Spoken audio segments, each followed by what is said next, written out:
maaasahan mo. Sa lahat ng ating pinagdaanan, sa panahon ng pandemya at kalamidad, tayo ay kumapit pa rin sa isa't isa.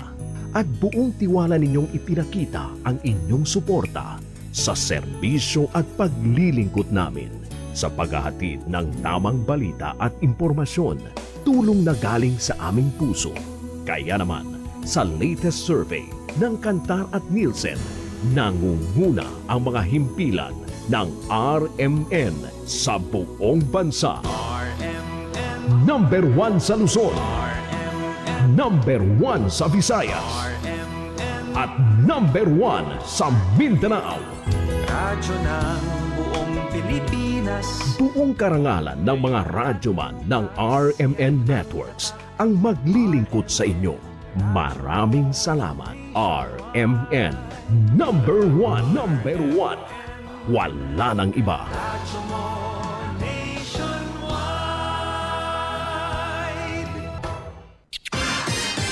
Ito ang DXMY. The Music and News FM station of RMN. Sa Cotabato. 90.9. DXMY. Oras mga kasama sa buong Kapuluan, tatak alas 6:07 ng umaga. Tatak RMN. Matalinong talakayan. Minsan, hindi mo alam kung ano ang pinag-uusapan, kung sino ang nagtatanong, at kung ano ang tanong. Ngayon, ang tenga't isipan ay buksan. Intindihin ang bawat issue dahil tayo ang apektado. Straight to the point. Ito ang balitaan at talakayan na tunay na diretsahan. Walang paligoy-ligoy, tagos, lubos, umaagos. Straight to the point. Mas malamang usapan, mas mabusising talakayan, komentaryong mas mauunawaan. Straight to the point. Tatak RMN. Radyo mo nationwide.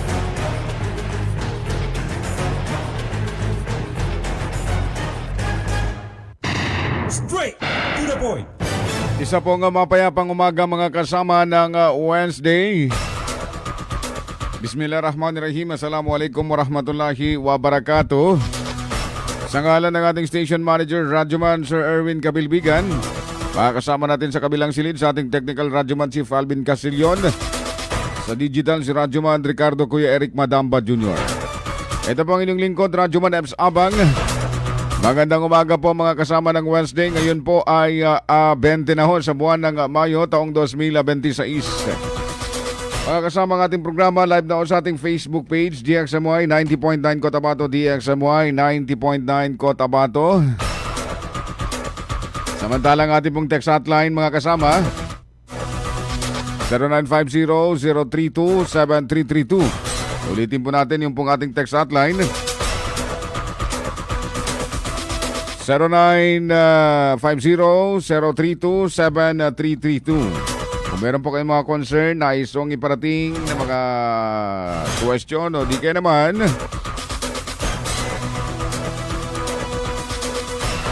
mga pagbate, maaari din po ninyo mga kasamang ipadala dyan sa ating text hotline. Ulitin natin, 0950-032-7332.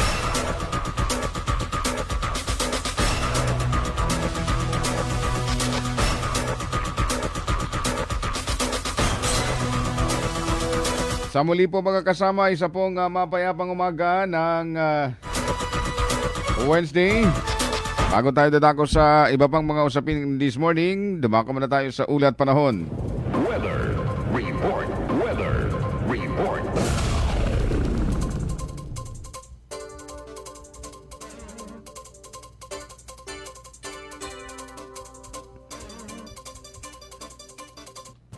Weather report. Weather report.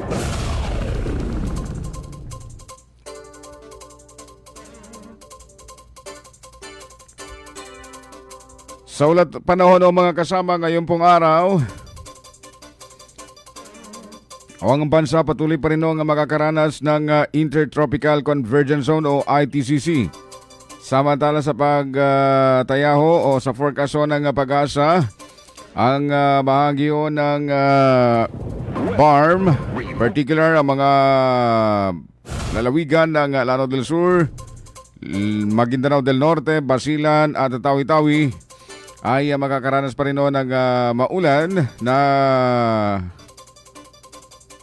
o maulap na kalangitan na may kasamang paminsa-minsang pagulan at pagkidlat, paggulog dahil na rin ito sa ITCC mga kasama. May posible pa rin na biglang pagbahaw, pagguho ng lupa dahil sa katamtaman hanggang sa minsan ay malakas na pag-ulan. Samantala mga kasama, sa kondisyon ng hangin at karagatan, nasa mahina hanggang sa katamtaman na galing sa silangan hanggang ilagang silangang direksyon at ang alo naman sa baybaying dagat o sa mga baybaying dagat ay magiging banayad hanggang sa katamtaman. Sa temperatura natin naman mga kasama, naglalaro sa 32.0 degrees Celsius hanggang 23.0 degrees Celsius. Samantala, sa Cotabato, ang heat index ng Pag-asa, 37 degrees Celsius. Sumikat ang araw kanina, 5:26 at lulubog naman sa Bangsamoro Region mamaya 5:53 ng hapon. Weather report. Weather report. Straight to the point.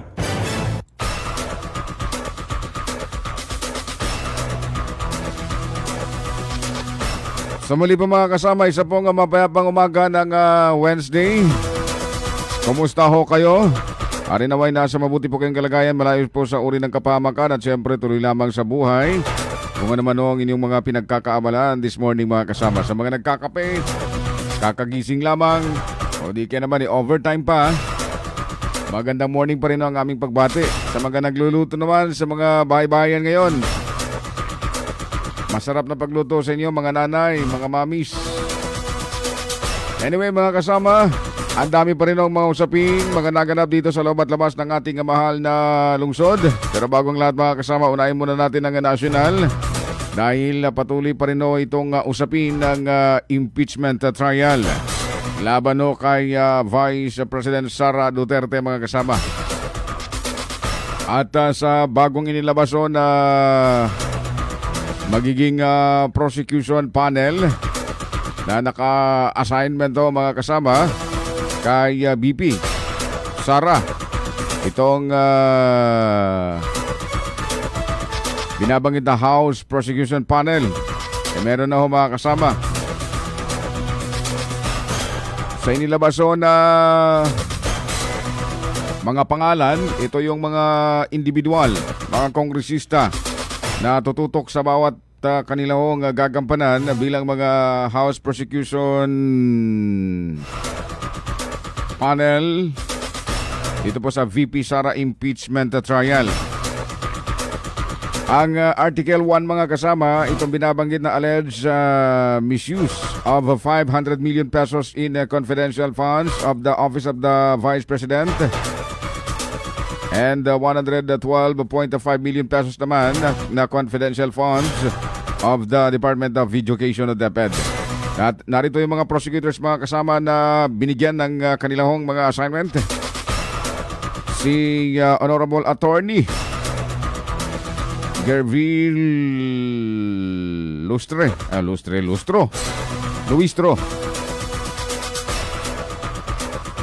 Laila de Lima, si Congressman Terry Rodon, Congressman Joel Chua, Congressman Manuel Jokno, Congressman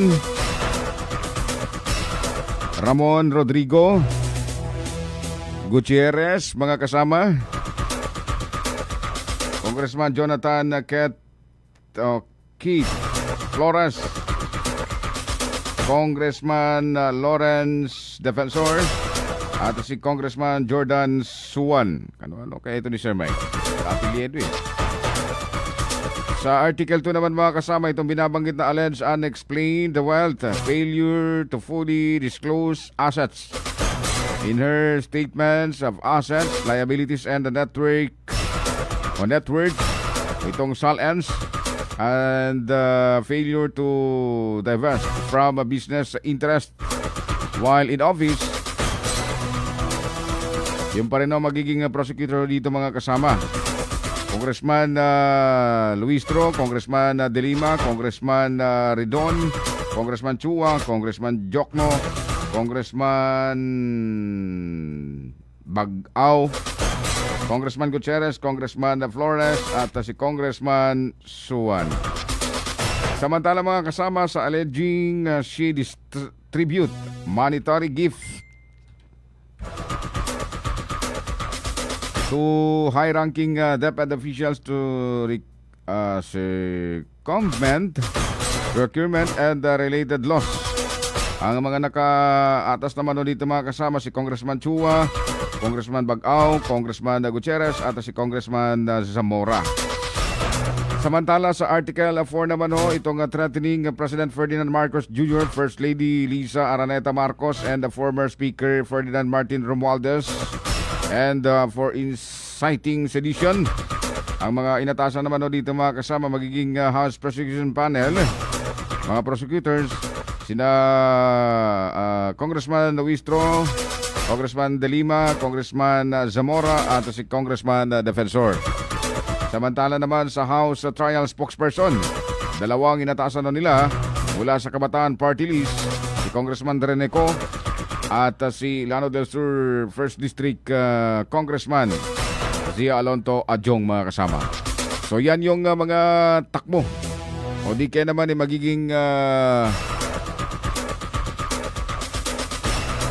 posisyon nung pong mga sinabi mga kongresista bilang mga House Prosecution Panel kaugnay dito po sa impeachment trial laban kay Vice President Sara Duterte. Talagang ito na ba? Ito na ba yung sinasabing pagsisimula ng the bloodbath? Magsisimula na kaya dito? Samantala mga kasamang Senado, meron na hong ipinadalang Sabrina sa tanggapan ni Vice President Sara Duterte o kay Vice President Sara Duterte na kinakailangan niyang dumalo sa nasabing pagdinig at binigyan ng 10 araw para makapaganda sa nasabing trial o impeachment mga kasama. 20 minuto makalipas ang alas 6 ng umaga mga kasama. Sa ibang usapin naman, kumainit to sa national, dito rin po sa local, sa bar. Mainit pa rin ang mga kasama itong pinag-uusapan sa pagpapalito ng liderato sa Ministry ng Ministry of Basic Higher and Technical Education mga kasama.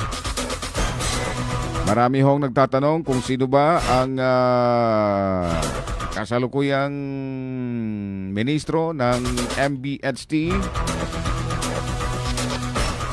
na naging payago ng Interim Chief Minister Abdul Rauf Magakawa mga kasama. Siya ho ang pansamantala na hahawak sa MBHT. At kaugnay nga niyan mga kasama kahapon at noong pong isang araw ay mga pagbati na ho ang ipinarating maging ang mga kapwa membro ng parliament. Nagparating ng kanilang suporta at siyempre sa pamamagitan ng resolution ipinarating yung kanilang suporta sa bagong tagapamahala ng MBHTE, si Interim Chief Minister Magakawa. At dahil roon dyan mga kasama, sa ginawang rally ho ng mga, ano bang tawag dito, mga taga-suporta ng tanggapan ng MBHT at ng Moro Islamic Liberation Front, kahapon no mga kasama, ipinalabas ng Bangsamoro Attorney General's Office o itong bago na pinagpapaliwanag yung pong Assistant Schools Division Superintendent ng Maguindanao del Norte. Makaraan nga makita nakasama ho siya sa mga nagrally nung araw na magtatapos ng termino ni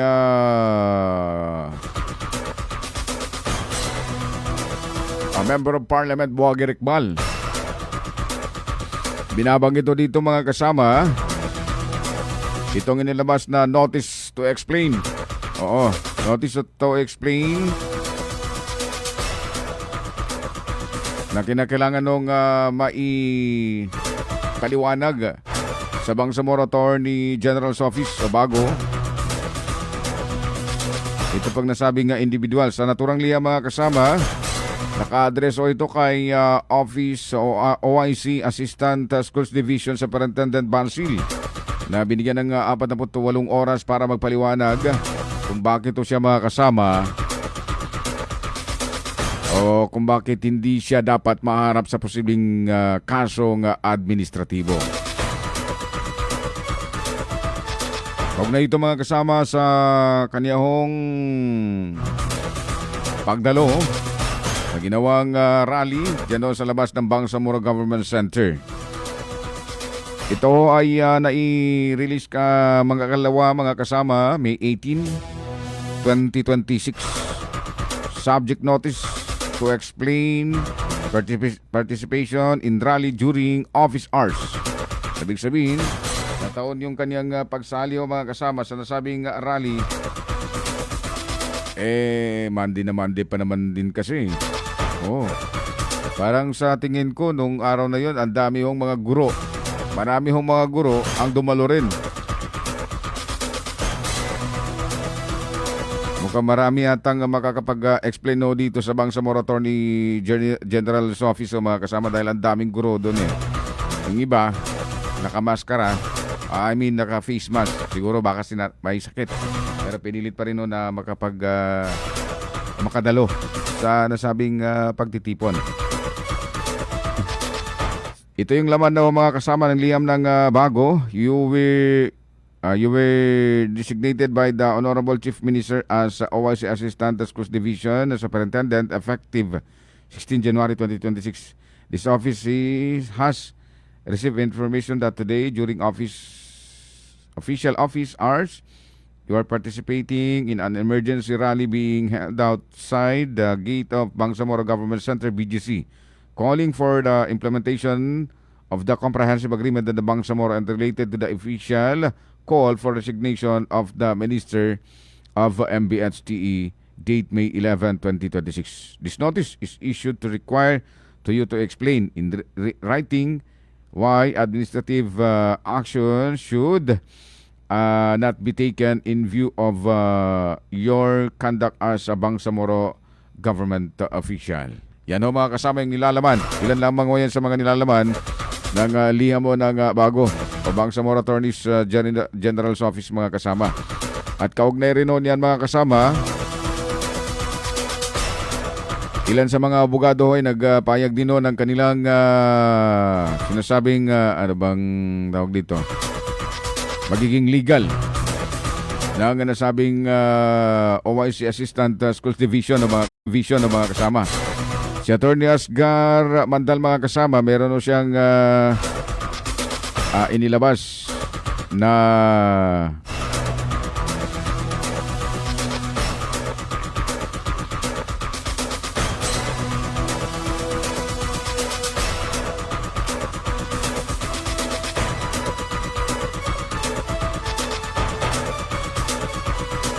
meron din o siyang inilabas na pahayag mga kasama. Binabang ito dito sa kanya pong Facebook account. Our client acknowledges the notice to explain issued by the Bangsamoro Attorney General's Office and shall respond fully, truthfully, and within the period required by law. While we respect the authority of the investigating office, we strongly emphasize that allegations and public speculation are not evidence of wrongdoing. The constitutional guarantees of due process, fairness, and presumption of regularity must prevail over premature judgment and a trial by publicity. Our client has long served the Bangsamoro people and the education sector with honor, professionalism, and unwavering commitment. We call on the public and the media to exercise fairness, prudence, and the responsibility while the matter is undergoing proper administrative process. Accountability must always be anchored on fact, not assumptions. Despite these developments, our client remains steadfast in the mission of ensuring uninterrupted quality and the meaningful education services for the people of Maguindanao del Norte. Yan ho mga kasama ang naging tugon naman ni Attorney Asgar Mandal na posibleng magiging isa sa mga legal ng nasabing OIC Assistant Schools Division ng Maguindanao del Norte. Ay na lang, talagang habang tumatagal, kami pidalo na gening pagkugat na making bagayakan na making pagkatiwalo. Dahil sa ganito na ho mga kasama, yung pong nangyayari sa ating lugar, sa mahal nating Bangsamoro, siguro ang pinakamas mainam mo dito sa lahat ng mga individual, dahil uso na rin ho talaga ngayon, hindi na talaga napipigilan ngayon yung sinasabing arangkada ng social media, particular ng Facebook, dahil dito naman din ho talaga nagkikita-kita at nagkakabigayan ng mga tawag dito komento laban sa kanyang ayaw na pansinin, hindi ka naman ayaw samahan, siguro ipopost lang kung ano yung nararapat para hindi na lumala yung pong nasabing sitwasyon. Dahil mukhang hindi na tayo nakakatulong dito. Parang ang nangyari dito, mas lalong lumalaki yung pilit na pinapaliit na problema. Alas 6:29 ng umaga mga kasama, ang bilisyon ng panahon. Samantala, good morning muna sa mga viewers natin sa Facebook. Mapitaw sa inyo. Magandang pakikinig sa DXMY.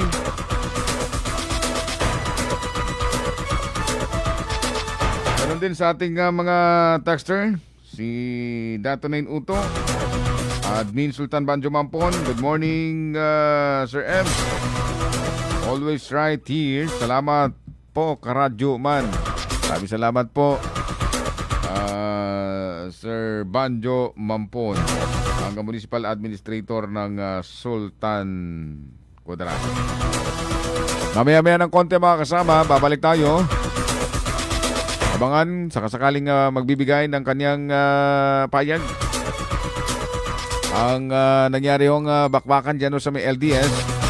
At dahil mainit din yung mga issue, susubukan natin na makakuha ng ilang mga eksperto ho. Pag na dito nga sa trending ho na lalaki, kinasal sa akala niya babae. Yun pala ay may dalawang moon. Susubukan natin yan mga kasama sa pagbabalik ko ng ating programa. Oras, alas 6:30 na ho ng umaga. Standby.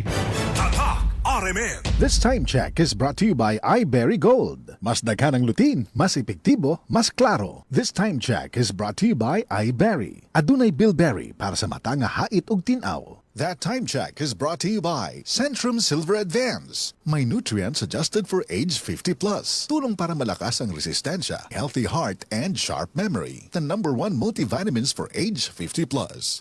This time check is brought to you by Milo. Drink Milo every day. This time check is brought to you by Nescafe Classic. Mag-Nescafe Classic araw-araw. 100% puro at natural. Pinakamasarap na black coffee. This time check is brought to you by ang kilala mong Alaxan, extra galing na. Up to 3 times faster versus Alaxan FR. New Alaxan Extra. This time check is brought to you by Kidney Care. Likayi ang dialysis o ubang problema sa kidney. Mag-Kidney Care. This time check is brought to you by Cobra Energy Drink. Pag meron ka nito, walang talo. Ang time check na ito ay hatid ng Ginebra San Miguel. Tatak ng tapang, tatak Ginebra. This time check is brought to you by Tanduay 5 years. Tibay ng loob, tibay Tanduay. This time check is brought to you by Tang. Himo ang ganado ang pagkaon with Tang. Magandang umaga po sa lahat ng nakikinig. Ito ang inyong Healthline segment. Kung madalas lumabo ang inyong paningin lalo na sa gabi, pakinggan natin ang kwento ni Aling Maria. Dati, halos hindi na ako makakita sa dilim. Bilang diabetic, takot talaga ako sa posibleng komplikasyon. Kaya naghanap ako ng tulong na natural. Buti na lang, natuklasan ko ang iBerry. Mas malinaw na ba kahit gabi? Mas gumaan ang pakiramdam ng mata ko at mas malinaw kahit gabi. Nagpapasalamat talaga ako sa iBerry. Ano pang hinihintay nyo? Hanapin nyo na ang iBerry sa pinakamalapit na butika. Mahalagang Paalala, ang iBerry ay hindi gamot at hindi dapat gamitin panggamot sa anumang uri ng sakit. Ang kinis na niya. In fairness, nag-glow up. May budget. So solid, White Rose Papaya, wow, White Rose, White Rose Papaya, wow, White Rose, White Rose Papaya. May glow up with White Rose Papaya. Puti sulit ang glow up sa White Rose Papaya. May papaya, niacinamide para sa puti power times 2. Plus shea butter and tea tree oil. Glow up with the power of two. White Rose Papaya. Kuti sulit ang glow up. Regular use helps. Results may vary. White Rose Papaya. Manufactured by ACS ISO certified world-class quality. Sa gunso ng OT, ay buhi. Kaya pa na ako. Nagsigi og biyahe, padayon lang. Kaya pa na ako. Patong-patong ang projects, sige lang. Kaya pa na ako. Ang kahayag ani, nara sa imong kaugalingon. Ipasilaob with Cobra Energy Drink. Naay Immuniplus, B vitamins, taurine, ginseng ug inositol. Makaya ang pagsulay sa tabang sa Cobra Energy Drink. Para namo, kung naa ka ani, wala kay pildi. Ang kahayag ani, nara sa imong kaugalingon. Ipasilaob with Cobra Energy Drink. Para namo, kung naa ka ani, wala kay pildi. Sa panahon ngayon, kau ba'y sigurado? Kau ba'y protektado? Ang pamilya ay i-shield mo. Laban sa bakterya, i-shield mo. Laban ng pati virus, i-shield mo. Shield Bath Soap. Patay ang 99.9% of bacteria and virus tested. Believe ang mga eksperto sa Philippine Nurses Association. Sa sakit protektado, i-shield mo. Pamilya protektado, i-shield mo. Shield Bath Soap, manufactured by ACS Manufacturing Corporation. ISO certified, world-class quality. ACS. Radyo mo, nationwide. Oras mga kasama sa Buong Kapuluan, tatak alas 6:40 o 34 ng umaga. Lahat ng tatak RMN. Tuloy tayo mga kasama sa ating balitan ngayong umaga ho ng Wednesday, 28 sa buwan ng Mayo, taong 2026. Good morning ho ang ating pagbati sa mga viewers natin. Silipin muna natin saglit. Habang ipinaprepare ho natin itong usapin natin, lumayo-layo muna tayo sa politika dahil kung politika lang pinag-usapan mga kasama, pati yung mga hindi pa tumutubo na buhok sa ating pong katawan, tutubo nang wala sa oras. Si Farid Abdurrahman Impal, good morning, Upper Taviran po, Kabuntalan MDN. Si Jora Alisuna, Salam Kakayabs ba, magkikinig kami bun siya sa Tamuntaka 3, Cotabato City. Sukran na Dato Johor. Alisuna, ka ba makikinagusan sa Tamuntaka 3? Mapia Mapita sa Kanusan. Si Julieta Losario Pagubo watching Rosario Heights 11. Magandang morning ho, ma'am. Si Ma'am Julieta. Si Denden Ali Tuwanadato, good morning. Si Totsapto, good morning sir. Samsudin Magid ng Barangay Tupig, Carmen, Cotabato. Randy Santisa, si Maimona Undaki Liwaleg. Salam sir, nakikinig po kami dito sa may bayan ng Buldon. Good morning ho sa lahat. Bay umo ko sa Timbang Waya at si Muhay pa Radya Muda, good morning. Tulad nga nung ating nabanggit mga kasama, kukuha tayo ng reaksyon mula sa ating mga asatids o di ka naman yung mga kabilang o sa mga nakapag-aral o sa panuntunan o di ka naman yung mga batas. Kaugnay nga dito sa sinasabing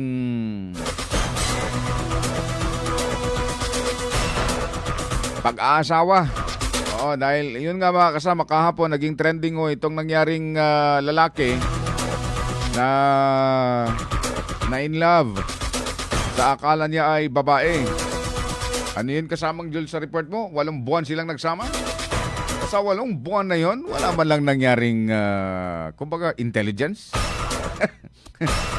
Siguro mas mainam mo dito sa mga kalalakihan bago natin may pasok ang ating pong speaker ngayon. Baka sigurong ipaano mo na. Ipa-imbestiga mo na sa mga kapatid natin mga babae. O di kaya naman sa magulang mo natin, sa nanay mo natin. Para masiguradong babae ba talaga itong asawa natin o lalaki. Pero ako naninindigan ako mga kasama ng asawa ko ay babae.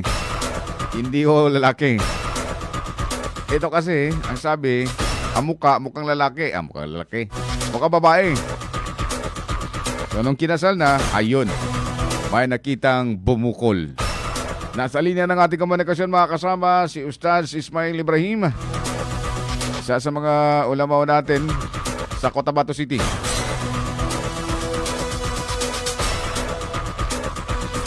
Magandang morning po, Sir Ustaz Ibrahim. Sa DXMY po, si Ebs Abang. Mapia Mapita, Sir. Assalamualaikum. Waalaikumsalam warahmatullahi wabarakatuh. Mapia Mapita, kung wala ko, ano ba makikinig? Opo, Sir. Siguro, para maintindihan din po ng lahat, lalong-lalo na doon po sa mga kabataan na kumbaga nagkakaroon ng puppy love hanggang sa ayun na nagugustuhan na nga at nais na pakasalan. Dahil dito sa trending ko kahapon, yung pong lalaki na nakapangasawa ng akala niya ay babae, yun pala ay lalaki. So ano ba yung nakikita ko dito ng ating reliyon o ng reliyon ng Islam, Sir Ustaz? Sa aming pag-aaral doon sa Jordan, bago ikakasal ay kailangan dadalhin mo na sa medical hospital para masuri ng ating mga doktor kung ito ba ay talagang babae, at saka ang mapag-aralan doon ay itong babae na ikakasal sa lalaki, siya ba ay walang sakit, nakagaya ng mga sakit na nakakahawa, lumilipat sa lalaki, pag-transfer na naman sa babae, halimbawa. Kaya yun ay ginagawa sa Jordan na aming pinag-aralan. Tungkol sa nangyari na nakailang buwan na hindi na niya nalaman, ay kung dumaan lang sa doktor, medical, ay wala nang problema doon kay hindi pa may kakasal, ay malaman na ng mga doktor natin na itong nagpapanggap o babae na gusto niyang pagkasalan ay lalaki pala. Dahil siyempre, malalaman ng ating mga doktor kung ano ang mga senyales bago bubuksan halimbawa yung organ ng isang tao. Pero dahil sa baka padalos-dalos na nangyayari, kaya ganun po ang nangyari. Tungkol sa babae at sa lalaki at sa kalalaki, bawal na gagawin ikakasal. Mula kapanahon na ni Ibrahim alayhi salam na nagiging kasabay niya si Nabi Allah Lut, na si Lut ay doon po nakatira sa bandang pagitan ng Jordan at Palestine.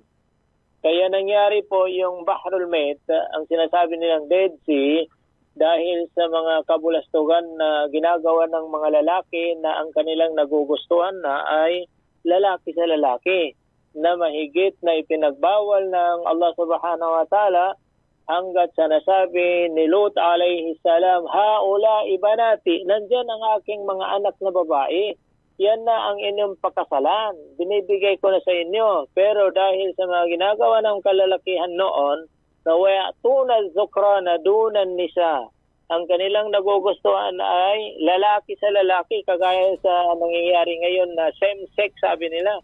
Dahil sila ay umiiwas na makabuhay sila ng bata. Dahil kapag babae ang pangasawahin ng lalaki, possible talaga na magkakaroon sila ng mga anak. Pagkatapos ay ang resulta, nahihirapan o natatakot sila na bubuhayin pa nila yung kanilang mga anak. Dahil sa ganon, mas ginugusto nila ang mga kalalikihan na ito ay mahigpit na ipinagbabawal ng ating relihiyong Islam. Lalo-lalo na sa ngayon na panahon. Na yan po ay hindi maganda. At ngayon, parang nalalaman na natin ang mga resulta. Kahit sa mga hayop ay mayroon pang kinakasal na aso, pati aso, pero babae naman na sa kalalaki yun. Mismo ang hayop ay hindi po mag-aasawa ng kapareho niyang lalaki sa lalaki. Oo, kasi pagka nalaman yung aso, pagka nalaman niyang lalaki yung kasama niya, talagang kakagatin niya, mag-aaway sila. Talaga, ganoon po. Pero yung tao, may mga tao na mas nagugustuhan nila. Kagaya ng ating mga tumboy ngayon. Sila na nagkasama. Yan din ay mahigit pa rin na ipinagbabawal. Opo. Sir Ustaz, paano naman po? Ano yung nakikita dito ng reliyong Islam? Hatol o di kaya naman dahil yung Ustaz, may Ustaz umano na kumasal sa kanila.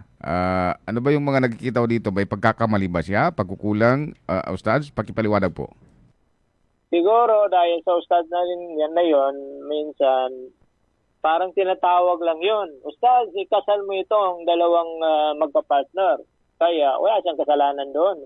Hindi naman sinusuri, hindi naman ang ustad natin ay parang mga doktor na susuriin niya na ito ay babae ba o lalaki. Nagtatanong lang yan, ano ito? Tapos na ba ang kwan? Pero sa surutun nikah, ang ibig sabihin sa prerequisite of marriage, dapat susuriin natin na talagang itong ikakasal na dalawa ay babae at saka lalaki ba? Dahil kapag same-sex ay hindi talaga pwede. So walang Ang ibig sabihin sa ating mga ustad, dapat magtanong-tanong muna sila, susuriin nila at saka ang lalaki man may Adam sa apple. At saka bukod sa Adam sa apple, kahit sa mga balahibo lang ay kakaiba talaga ang balahibo ng lalaki sa babae. Opo, paano ba malalaman, sir, na yung mga lalaki nagpapanggap na babae at nahalata sa mga balahibo, makapal ba, manipis yung balahibo? Medyo makapal na rin ang balahibo ng lalaki. At saka ang Adam sa apple, titingnan mo ay wala mang Adam sa apple yung ating mga kababaihan. Ganun lang kasimple kung paano kikilatisin yung isang lalaki na nagpapanggap na isang babae. Opo. Opo. Sa mga magulang naman nila, sir, ano yung mga nakikita rin po dito ng ating reliyon? O di kayo naman, sa inyo po, bilang matagal na rin pong nagpapaliwanag na ganito ang dapat gagawin ayon sa kautusan ng reliyong Islam.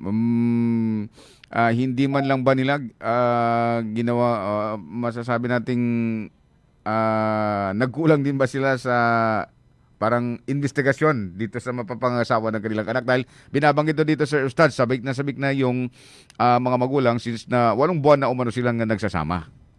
Talaga. Opo.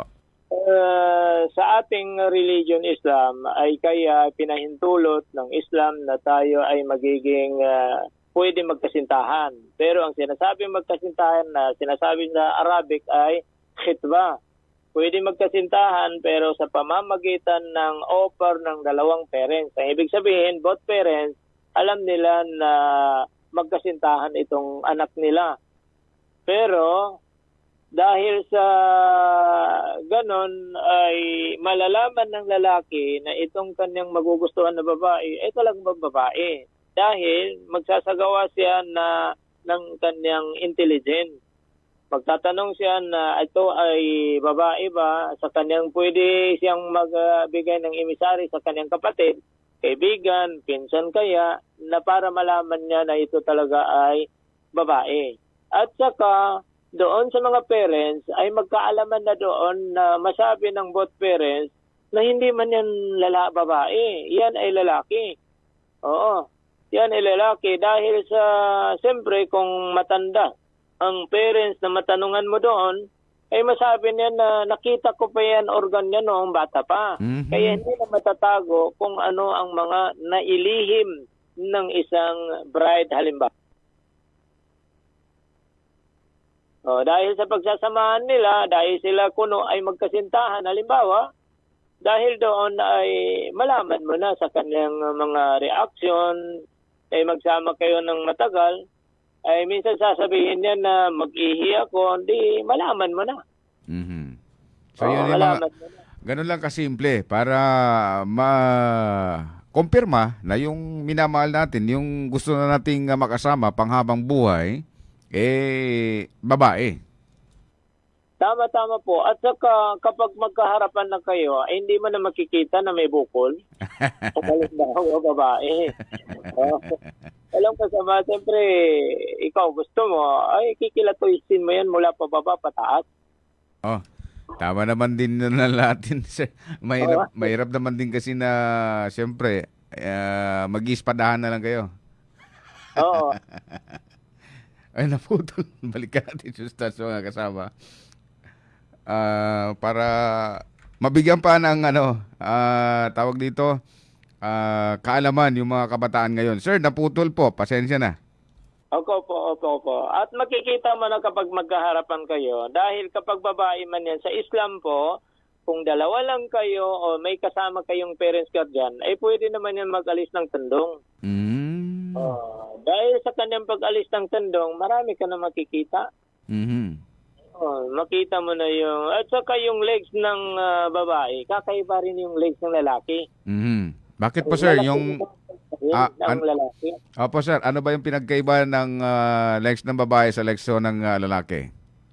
Medyo may muscle na rin ng legs ng lalaki. Ah. Pero kapag ang babae naman ay gumagamit ng kagaya ng ating nalalaman na sila ay sumasali sa gym, ay talagang lalaki ang kanilang mga muscle. Pero yung balahibo na rin doon sa paa, sa kanyang mga daliri, sa kanyang paa, malalaman mo rin yung lalaki. Paa lang, klarong-klaro man ang paa ng lalaki. So, ganun lang kasimple, ganun lang kadali na malalaman na itong kaharap natin, kasama natin sa isang bahay, babae, hindi lalaki. Talaga.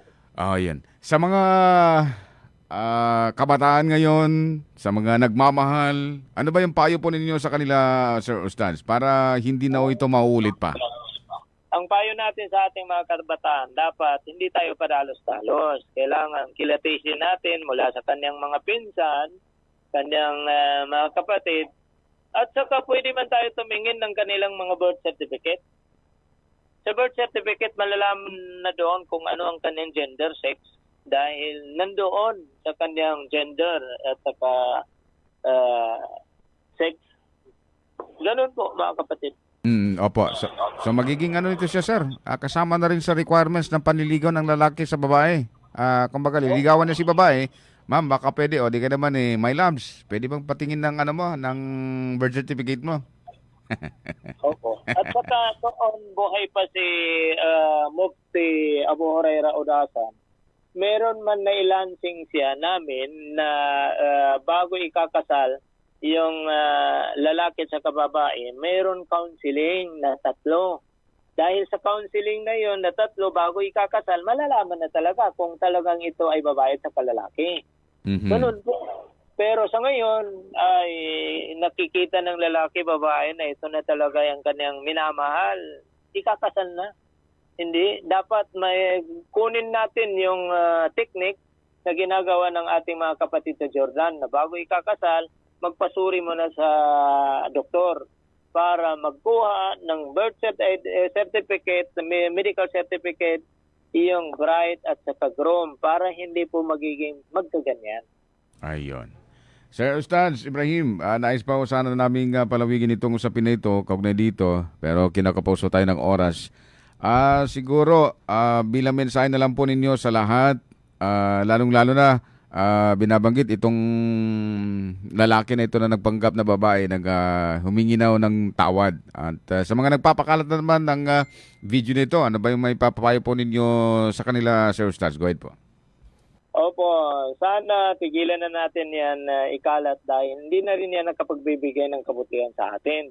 Pero dapat tayo ng mga kalalakihan at saka mga magulang, igdingin natin ang ating paniniwala sa Islam, palakihin natin, palakasin natin ang ating paniniwala. Wa sukran. Wassalamualaikum warahmatullahi wabarakatuh. Waalaikumsalam warahmatullahi wabarakatuh. Maraming salamat po, Sir Ustaz, sa oras impormasyon na inyo pong ibinahagi sa napaka magandang pagpapaliwanag kaugnay nga dito sa nangyaring viral na video na lalaki na inlam sa isang nagpanggap na babae. Maraming salamat po, Sir Ustaz. Good morning po. Mapia Mapita. Warahmatullahi wabarakatuh. Lahat ng tanong, straight to the point.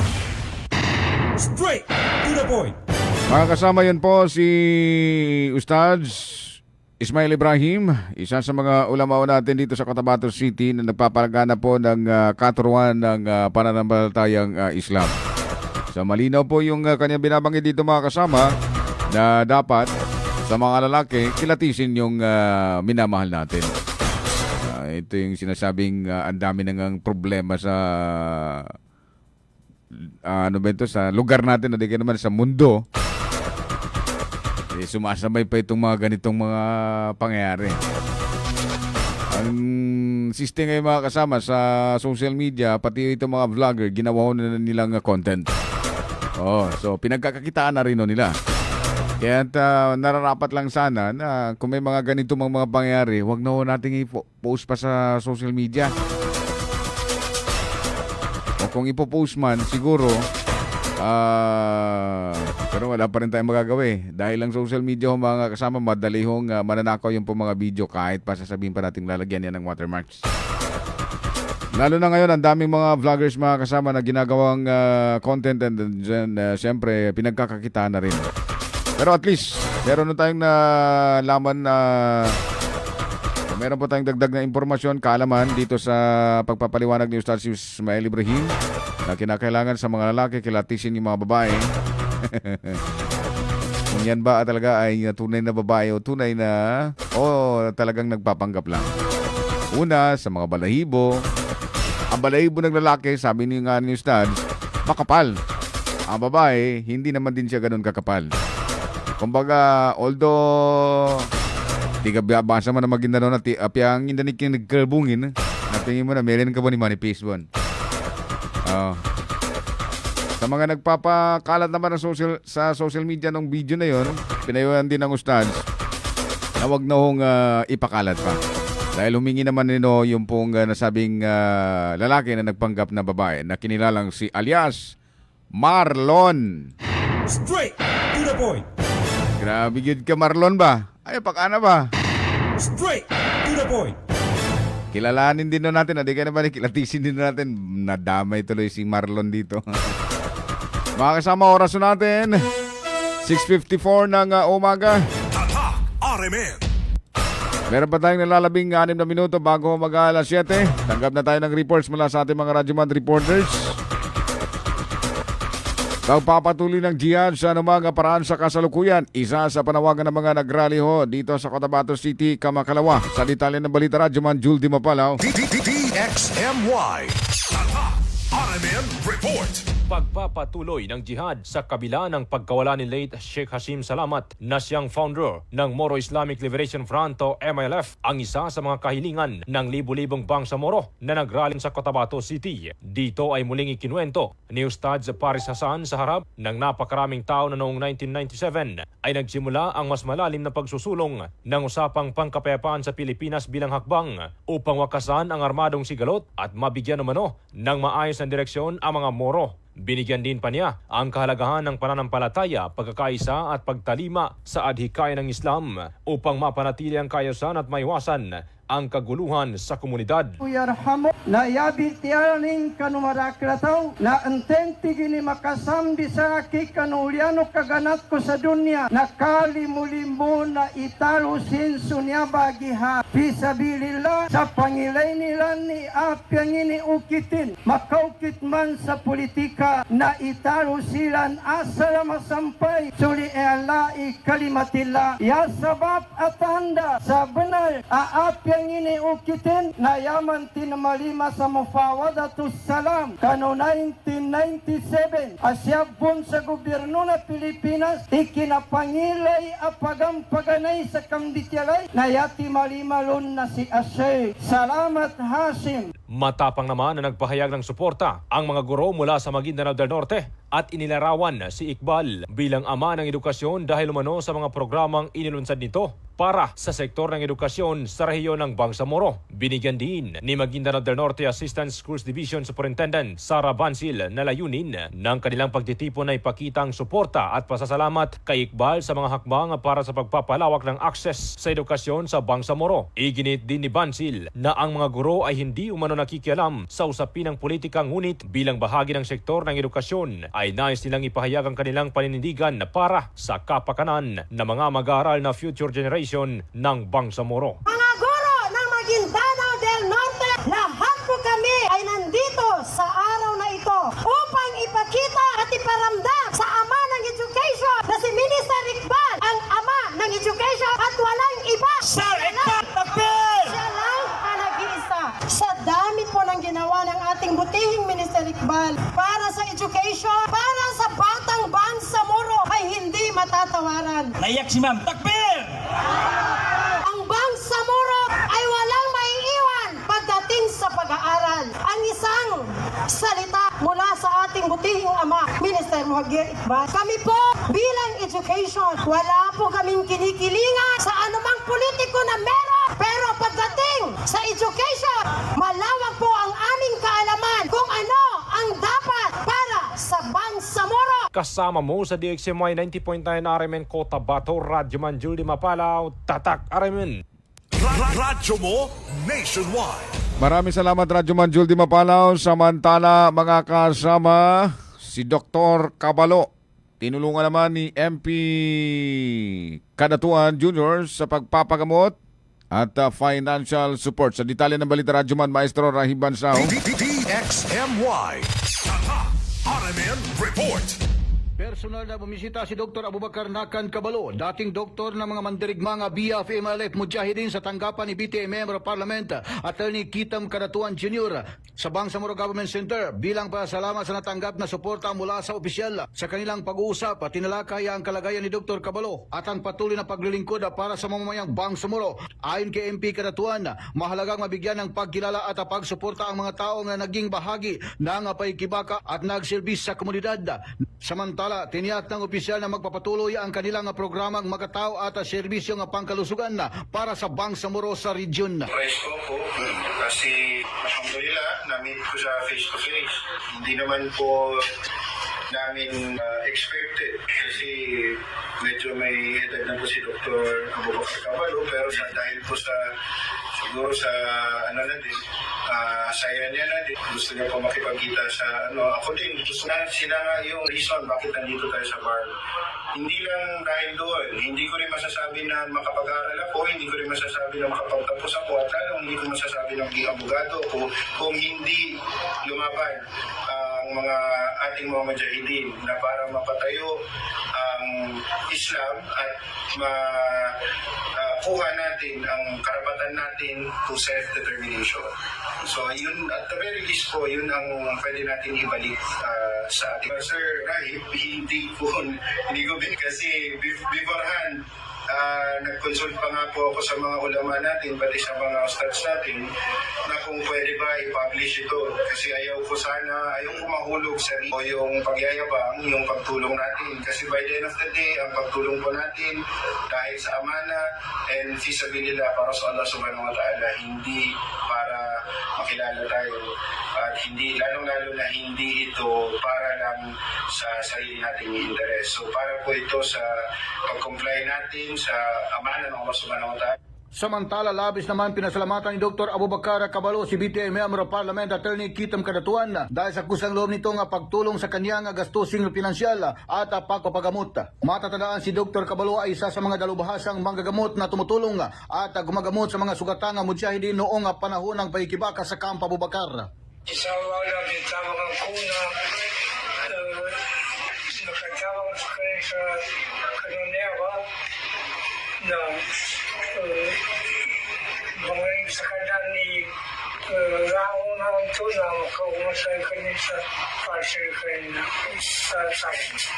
Ang kuwas ko sa kanya tunang. Kasama mo sa DXMY 90.9, Radyoman Maestro Rahi, Bansa Tatak, Armen. Radyo mo nationwide. Maraming salamat Radyo Man, Maestro. Samantala, mga dating rebelde nakatanggap naman ng tulong mula sa pamahalaan. Sa detalye ng balita, Radyo Man, Daisy Mangod. DXMY. Tatak RMN Report. Malaking tulong para sa mga dating rebelde na napiling magkaroon ng normal na pamumuhay ang 300,000 piso na ipinagkaloob sa kanila ng payapa at masaganang pamayanan o Pamana Livelihood Program ng Department of Social Welfare and Development o DSWD Field Office 12. Kabilang sa mga benepisyaryo ang 15 livelihood associations ng mga dating rebelde mula sa CPP, NPA, NDF at 7 people's organization mula sa Moro National Liberation Front o MNLF. Pinangunahan ng Office of the Presidential Advisor on Peace, Reconciliation and Unity o OPAPRO at DSWD-12 ang aktibidad na naglalayong palakasin ang komunidad, magbigay ng pangmatagalang kabuhayan at mag-ambag sa kapayapaan sa mga conflict-affected areas. Ayon kay OPAPRO, CPP-NPA-NDF Peace Process Office Director Noli Mapili, bahagi ang tulong na ito ng patuloy na programa ng gobyerno para sa muling pagbangon at reintegrasyon sa lipunan ng mga dating rebelde.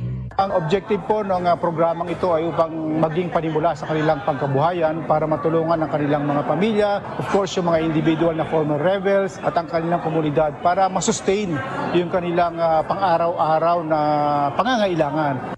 Ang tinig ni OPAPRO, CPP-NPA-NDF Peace Process Office Director Noli Mapili. Kasama mo sa DXMY 90.9 Radio Monday si Mangud Tatak RMN. Radyo mo nationwide. Matalinong talakayan. Diretsahan. Straight to the point. Maraming salamat, Radyo Monday si Mangod. Abulang natin, morning kay Ma'am Merlin Sanchez Geronimo. Kay Nor N. Abdullah, kung ako lang idol, sabihan ko ng pwede makita ang birth certificate mo sa gitna si Dato Kabuling. Sukarno Edza, good morning ng Davao City. Si Madzamba, good morning din. Si Edvi Setubal Punan, good morning. Watching live from Barangay Balogo, Pigkawayan, North Cotabato. Si Nor N. Abdullah, kami rin dito, idol, minsan wala pang nakaprogram, baka open ang radyo. Okay. Si Kagawad Romeo Fernandez Collado ng Rosarets 11, good morning. Oy, sa taga Rosarets 11 pala, makakaroon ng tawag dito, medical mission. At samantalain yung pagkakataon mga kasama, lalong-lalo na sa mga nais yung maka-avail ng free services ng medical. Magpapaalam na ako sa inyo mga kasama, si Kagibayan Jocolano, good morning. Norodin Angkad, good morning din. Si Farid Abdurrahman Impal at ng iba pa, good morning ho. Ako kayong alis mga kasama. Susunod na ho ang mga mainit na balita. Diretso yan, DCXL, RMN Network News. Luzon, Visayas at Mindanao ng mga balita maririnig ninyo mga kasama. Ngayon po ay Wednesday, 21 sa buwan ng Mayo, taong 2026. Sa ngalan ng ating station manager, ng ating partner, regular, Radyoman Sir Erwin Kabilbigan, mga kasama natin sa kabilang silid sa ating technical Radyoman Chief Alvin Casillon, sa digital si Radyoman Ricardo Kuya Eric Madamba Jr. Ating coordinator, Radyoman Maestro Ray Bansao. Ito pang inyong lingkod, Radyoman Ebsabang, magandang umaga, Tatak Arimen. Ang integridad sa pagkalap at paghahatid ng mga balita. Walang haka-haka, walang duda, buo at totoo ang mga balita. Kapag Tatak RMN.